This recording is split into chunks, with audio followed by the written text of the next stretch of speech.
A motorcycle club kick-started Rick Joslin's martial arts career, a ride that has lasted almost 50 years. A couple of the guys from the club started, and I started in 1965, I think it was.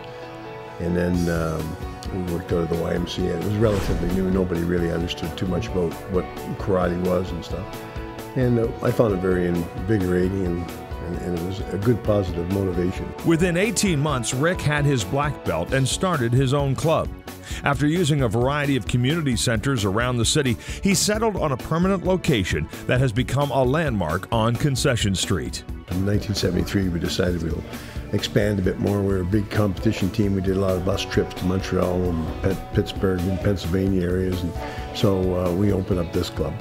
And on a whim that hopefully it would work out good, we paid $400 a month rent. It was kind of a scary venture at that time. Rick was one of the first full-contact fighters in the country, becoming Canadian karate champ 3 times. His kickboxing and karate teams were a powerful force, their success evident in the plethora of trophies and hardware displayed throughout the studio. As the years passed, Joslin saw the different disciplines go through the cycle of popularity. The transition's been going on for many, many years. We did kickboxing, we didn't do karate tournaments for about 10 years, and then we come back in to do karate tournaments. Now we're back out of karate tournaments, back into MMA. So the transition of how the development of the physical fitness and the interest changes throughout the years. Rick's son Jeff grew up in the studio, but it wasn't until he focused on the martial arts as a teenager that he realized what type of man his father was. We'd go for jogs together, and him being in his 40s and me being, in my teens, I couldn't keep up with him. It was amazing. He could run. I had to go for a walk a little bit, and he would come back and still be running, and I'd try to catch up to him. And really, he was a man of action, and still is.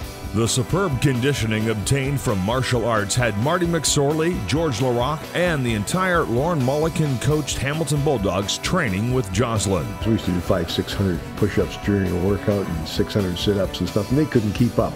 And he liked that because it was the lower body that was strong, the upper body they didn't have it, and they loved it. So we did a lot of bag work and worked on uppercuts, hooks, jabs. So it gave them a lot of confidence in the games. Not that they were into the fighting mode all the time, but it was the idea of self-preservation, not getting hurt, having the courage to go in the corner. So the coaches in that era really thought it was a great asset for the team.